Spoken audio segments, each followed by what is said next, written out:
Hello everyone and welcome back to UGC Net Mentor. I hope you all are doing well. Guys, this is premium class number 36 और आज की class में discuss करेंगे हम unit number 6 that is logical reasoning.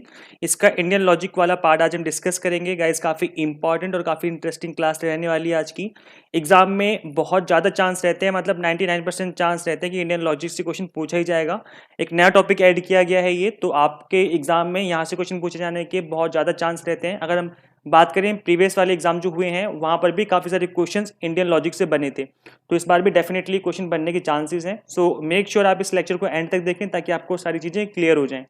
And guys, one more thing, अभी तक आप लोगों ने चैनल को सब्सक्राइब नहीं किया है, सो मेक श्योर आप इस चैनल को सब्सक्राइब कर लें, साथ ही बेल आइकन प्रेस कर दें ताकि आपको अपकमिंग वीडियोस के नोटिफिकेशन मिलते रहें। नेक्स्ट क्लास में जो क्लास नंबर 37 होगी उसमें हम डिस्कस करेंगे इंपॉर्टेंट और most expected MCQs on Indian logic. आज की क्लास में हम बेसिक समझेंगे कि बेसिक क्या है इंडियन लॉजिक क्या है। देन इसके बाद हम समझेंगे किस तरीके के एमसीक्यूज पूछे जाते हैं इसके ऊपर। सो गाइस, चलिए स्टार्ट करते हैं आज की क्लास फटाफट से। First of all let's understand what is Indian logic. Indian logic stand as one of the three original tradition of logic alongside the Greek and the Chinese logic। काफी जो पुराने लॉजिक हैं उनमें से ग्रीक और Chinese भी आते हैं, जिसमें इंडियन लॉजिक भी आता है। The Indian tradition continue to develop through early to modern times in the form of the Navya Nyaya school of logic. कुछ लॉजिक थे जिनको बहुत पहले से यूज किया जा रहा है हमारी इंडियन हिस्ट्री में, हिंदू फिलोसफी में काफी टाइम से, काफी पुराने टाइम से, एंशियंट टाइम से यूज किया जा रहा है इनको। तो ये क्या है आज उनको समझते हैं हम लोग। Who is the father of Indian logic? तो अगर क्वेश्चन आता है एग्जाम में who is the father of Indian logic, that is Panini. Panini is the father of Indian logic, developed a form of logic for his formulation of Sanskrit grammar. तो इस grammar, Sanskrit grammar को समझने के लिए उन्होंने इस लॉजिक को डेवलप किया था। सो गाइस, इस चीज को याद रखना, एग्जाम के लिए इंपॉर्टेंट है ये। Now what is praman? Praman that is meaning in Sanskrit means measure, जिसमें हम चीजों को मेजर करते हैं, समझते हैं। In Indian logic the means by which one obtains accurate and valid knowledge about the world. World के बारे में या किसी भी चीज के बारे में एक्यूरेट नॉलेज का पता लगाना, दैट इज प्रमाण। वो कोई ना कोई लॉजिक उसके पीछे होता है। तो हम लोग प्रमाण को जनरली हम लोग समझते हैं सबूत या एविडेंस, हम लोग जानते हैं। तो यहाँ पर एविडेंस जो होता है वो कितने टाइप का होता है, या जो एविडेंस है ये इसके कितने टाइप्स होते हैं, तो इसको हम लोग समझ लेते हैं एक बार। टाइप्स ऑफ प्रमाण, कितने टाइप के प्रमाण होते हैं? तो पहला होता है आपका प्रत्यक्ष प्रमाण, जिसको हम लोग परसेप्शन कहते हैं। सेकंड होता है अनुमान, इन्फेरेंस। उपमान, कंपैरिजन। अर्थपट्टी, इम्प्लीकेशन। अनुपलब्धि, नॉन अप्रीहेंशन। एंड शब्द, जिसको हम लोग बोलते हैं वर्बल टेस्टिमनी। तो ये 6 टाइप के आपके प्रमाण होते हैं जिसको हमें समझना है इस वीडियो में। तो चलिए स्टार्ट करते हैं। फर्स्ट टाइप का आपका जो प्रमाण होता है दैट इज प्रत्यक्ष प्रमाण, जिसको हम लोग परसेप्शन कहते हैं। प्रत्यक्ष, जिसको हिंदी में, जिसको हम लोग संस्कृत में बोलते हैं that which is before one's eyes. हमारी आंखों के सामने जो चीजें हो रही होती है दैट इज प्रत्यक्ष, जो आंखों के सामने हो रहा है। In Indian logic that enables a person to have correct cognition of the world. World के बारे में करेक्ट नॉलेज का पता लगाना, that is through your eyes. जो आपके ऑर्गन्स होते हैं उनकी हेल्प से हम किसी चीज को देखते हैं, समझते हैं, दैट इज प्रत्यक्ष। अभी कितने टाइप का होता है? 2 टाइप का होता है। डायरेक्ट परसेप्शन, जिसको हम लोग अनुभव कहते हैं, जिसको हम लोग खुद अनुभव कहते हैं, जिसको हम लोग खुद फील करते हैं।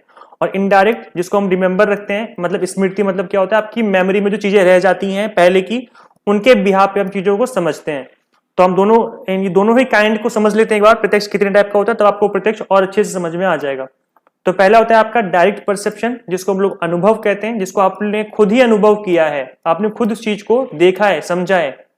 Direct perception is the gaining knowledge from the sense object by our 5 sense organs alone, like nose, skin, eyes, ears and tongue। जो हमारे organs होते हैं, sense organs होते हैं, इनके थ्रू आप जब किसी चीज को समझते हैं, जानते हैं, पहचानते हैं, तो उस केस में उस चीज को हम बोलते हैं डायरेक्ट परसेप्शन, दैट इज अनुभव। आप उस चीज को खुद अनुभव कर रहे हैं। सो गाइज, अगर इसका एक एग्जाम्पल ले हम यहाँ पर, जैसे एक शेर पानी पी रहा है, तो जो शेर है वो अपनी टंग से पानी पीता है, अपनी जीभ से पानी पीता है। तो आपने अपनी आंखों से देख लिया कि जो शेर है वो कैसे पानी पीता है। तो जो शेर है वो अपनी टंग से पानी पी रहा है। इसका मतलब ये हुआ कि अब आपसे कोई बोलेगा कि शेर कैसे पानी पीता है, तो शेर, आप क्या बताओगे? जो शेर है वो अपनी टंग से पानी पीता है। तो आपने वहां से एक नॉलेज गेन करी है, क्योंकि आपने उस चीज को खुद अपनी आंखों से देखा है होते हुए। तो इट मीन्स देयर इज प्रत्यक्ष, दैट इज प्रत्यक्ष प्रमाण, जो कि आपने अपनी आंखों से देखा है, अपने खुद से आपने उस चीज को फील किया है, अनुभव किया है। सो दैट इज प्रत्यक्ष। आई थिंक सबको समझ में आ गया होगा। जो आपके सेंस ऑर्गन्स होते हैं, आप इनसे जब किसी चीज को फील करते हैं, देखते हैं, समझते हैं, दैट इज डायरेक्ट परसेप्शन। और इनडायरेक्ट परसेप्शन क्या होता है? Creates knowledge based on memory.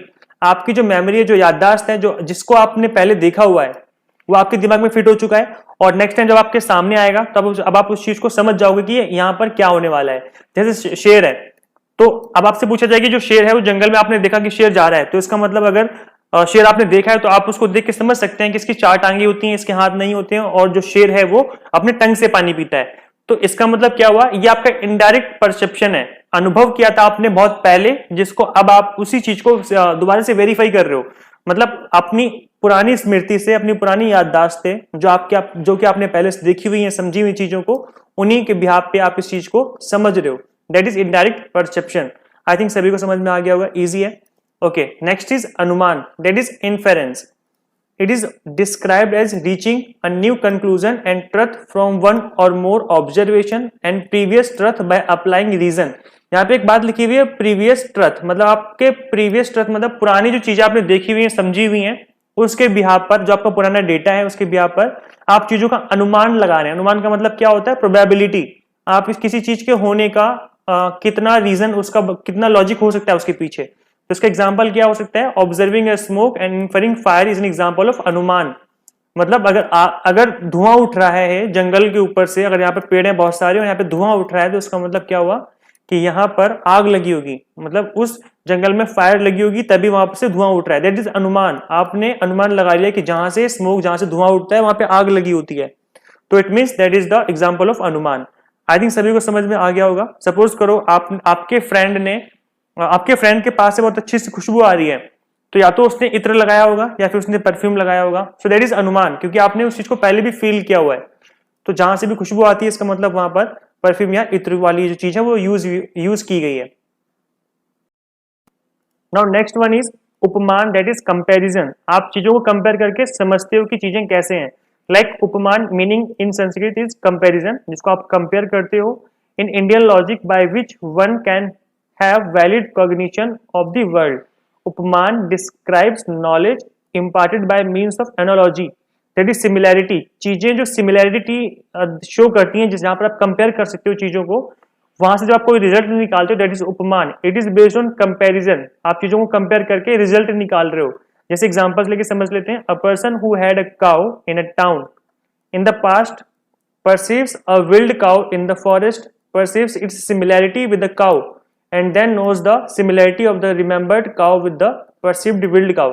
एक इंसान है, एक पर्सन है जो कि एक जंगल में गया हुआ है, उसने वहां पर एक एनिमल देखा है, और जो एनिमल है वो सिमिलर दिखने में है, जैसे कि उसके घर में एक काऊ है। तो जो उसके घर में एक काऊ है, जैसे वो दूध देती है, तो वो उस चीज से रिजल्ट निकाल सकता है कि जो जंगल में काऊ है वो भी दूध देती होगी। ठीक है, उसका दूध हम निकालते नहीं है, उसके खुद के बच्चे पीते होंगे, लेकिन हम इसे रिजल्ट निकाल सकते हैं क्योंकि आपने चीजें कंपेयर कर ली हैं कि ये सेम वही चीज है जो कि हमारे घर में है। तो इसका मतलब ये काऊ है और इसके अंदर जो फीचर्स हैं वो भी सेम होंगे। दैट इज उपमान। आपने चीजों को कंपेयर किया और वहां से रिजल्ट निकाला, वहां से नॉलेज गेन करी। Okay, next one is earth पट्टी, that is implication. Knowledge gain through seeing the relation between cause and effect. Guys, इसको अच्छे से समझना है आपको, एग्जाम के लिए इंपॉर्टेंट है क्योंकि इस टाइप के एग्जाम्पल पूछे जा सकते हैं एग्जाम में। कॉज एंड इफेक्ट जो है वो किस तरीके से हम इससे चीजें समझते हैं, इसको समझना है आपको। एक एग्जांपल ले लेते हैं ताकि आपको अच्छे समझ में आ जाए। If Devadatta is fat, Devadatta मोटा है, and Devadatta does not eat in a day, और वो दिन में खाना नहीं खाता है। अच्छा, इस एग्जांपल में आगे बढ़ने से पहले मैं आपको बता दूं कि अगर कोई पर्सन है जो मोटा है, जो फैट है, तो इसका मतलब क्या हुआ कि वो ज्यादा खाना खाता होगा, क्योंकि हमें पता है कि जो इंसान ज्यादा मोटा होता है जनरली वो ज्यादा खाना खाता है, तभी वो मोटा है इतना। So Devadatta is a fat, Devadatta मोटा है, Devadatta does not eat in a day, और वो दिन में खाना नहीं खाता है, तो इसका मतलब क्या हुआ कि वो रात में खाना खाता होगा। Then the following must be true, Devadatta eats in the night, क्योंकि देवदत्त रात में खाना खाता है इसलिए वो मोटा है। ऐसे की एग्जांपल और है। If a person is healthy and he did not sleep in night, एक पर्सन हेल्दी है और वो रात में नहीं सोता है, उसकी आंखें ठीक है, उसके बाल भी नहीं झड़ते हैं, हेल्दी है और रात में नहीं सोता है वो, तो इसका मतलब क्या हुआ, he must be sleeping in a day time, वो दिन में सोता होगा, क्योंकि ऐसा पॉसिबल नहीं कि पर्सन हेल्दी हो और वो कभी ना सोता हो, तो ऐसे पॉसिबल नहीं है।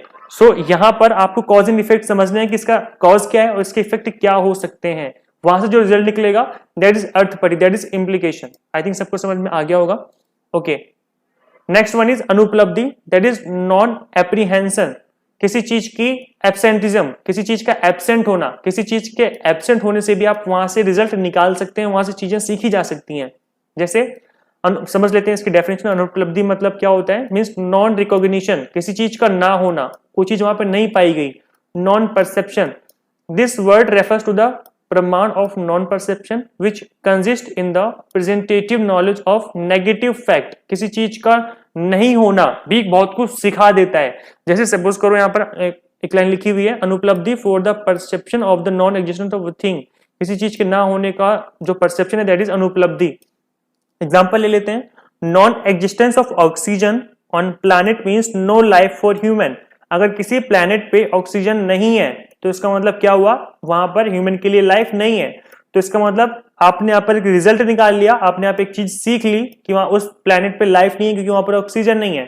ओके, ऐसे ही एक एग्जांपल और ले लेते हैं, there are lot of rats in house, that means there is no cat in that house, अगर किसी घर में बहुत सारे रैट हैं तो इसका मतलब ये हुआ कि वहां पर जो कैट है वो नहीं होगी, इसी वजह से वहां पर बहुत सारे रैट हैं। तो इस तरीके से मतलब किसी चीज के ना होने से भी हम चीजों को समझ सकते हैं कि यहां से क्या रिजल्ट निकल के आ सकता है। इस टाइप के जो अनुपलब्धि वाली जो चीजें हैं वो कई बार लॉ में यूज की जाती हैं। जैसे सपोज करो एक मर्डर हुआ है और मर्डर जिसने किया है वो तीन पीपल हैं जिनके ऊपर शक हो रहा है कि इन तीनों में से किसी एक ने मर्डर किया है, बट जिस दिन मर्डर हुआ था उस दिन एक पर्सन एब्सेंट था, वो आउटसाइड इंडिया था, वो इंडिया में था ही नहीं। तो अगर हमें ये पता चल जाए किसी प्रूफ से कि वो आउटसाइड इंडिया था, इंडिया में नहीं था, तो इसका मतलब इस बात से हमें ये पता चल जाएगा कि उस पर्सन ने मर्डर नहीं किया है। सो किसी चीज के एब्सेंट होने से भी हम रिजल्ट ड्रॉ कर सकते हैं, दैट इज अनुपलब्धि। किसी चीज के एब्सेंट होने से भी हम रिजल्ट निकाल सकते हैं, चीजों को समझ सकते हैं, नॉलेज गेन कर सकते हैं।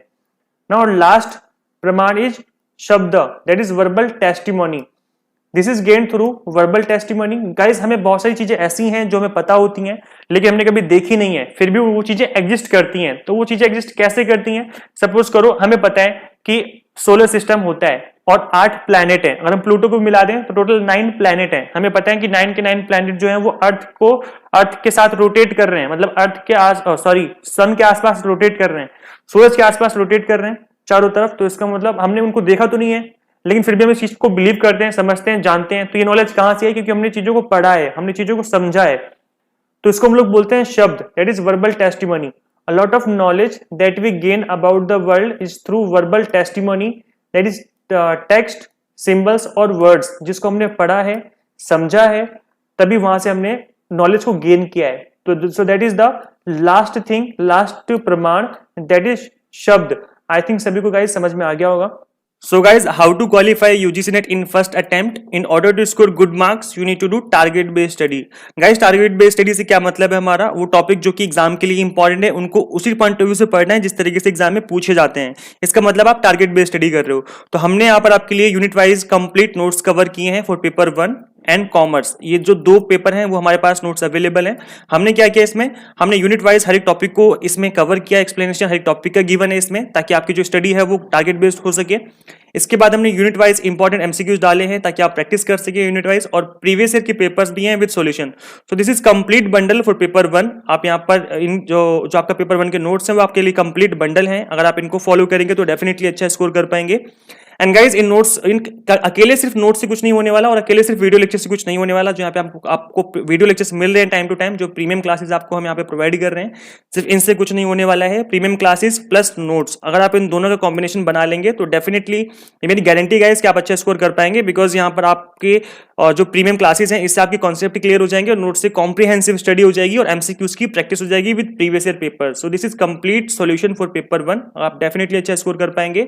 सो गाइज इन नोट्स के रिगार्डिंग आप मुझे गिवन व्हाट्सएप नंबर पे व्हाट्सएप नंबर पे इंक्वायरी कर सकते हैं। मैं आपको यहाँ पर कंप्लीट डिटेल्स और साथ ही डेमो नोट्स सेंड कर दूंगा। गाइज कॉल प्रेफरेबल नहीं है बिकॉज मैं कॉलेज में लेक्चर लेता हूँ, तो मेरे लिए पॉसिबल नहीं हो पाता है कॉल पिक कर पाना। तो अगर आप व्हाट्सएप नंबर पे मैसेज करेंगे तो डेफिनेटली मैं वहां पे आपको रिप्लाई करके आपका जो क्वेरी का सॉल्यूशन है वो प्रोवाइड कर दूंगा। और गाइज वन मोर थिंग, बहुत सारे स्टूडेंट्स ऐसे हैं जो पूरे साल पढ़ते रहते हैं फिर भी एग्जाम क्लियर नहीं होता है। उसका रीजन ये होता है कि जो मार्केट में बुक अवेलेबल है उसको परचेज करते हैं वो और उससे पढ़ना स्टार्ट कर देते हैं।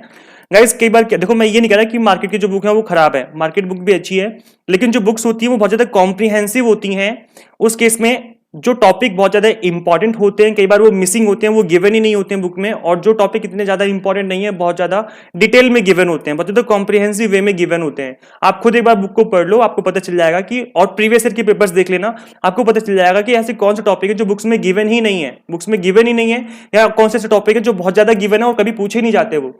ठीक है, तो कई बार क्या होता है कि इस वजह से जो बुक्स पढ़ते हैं बच्चे, वहां पर जो एग्जाम में अच्छा स्कोर नहीं कर पाते हैं। तो उसके लिए आपको करना क्या है, completely exam oriented notes available है, इनको गो थ्रू करो, डेफिनेटली आप अच्छा स्कोर कर पाओगे। और साथ ही इसमें एमसीक्यूज भी हैं ताकि आपकी प्रैक्टिस हो सके। और मैं आपको अगर आपने मेरे नोट्स ले लिए तो डेफिनेटली मैं आपको गाइड भी करता रहूंगा टाइम टू टाइम। कोई टॉपिक समझ नहीं आता है, किसी टॉपिक में डाउट रहता है, तो डेफिनेटली मैं आपको गाइड भी करता रहूंगा। तो यहाँ पे आपको गाइडेंस मिलेगी साथ ही। So guys, finally, thank you for watching this video. Share this video with all UGC-NET aspirants and subscribe for UGC updates and assistant professor job updates.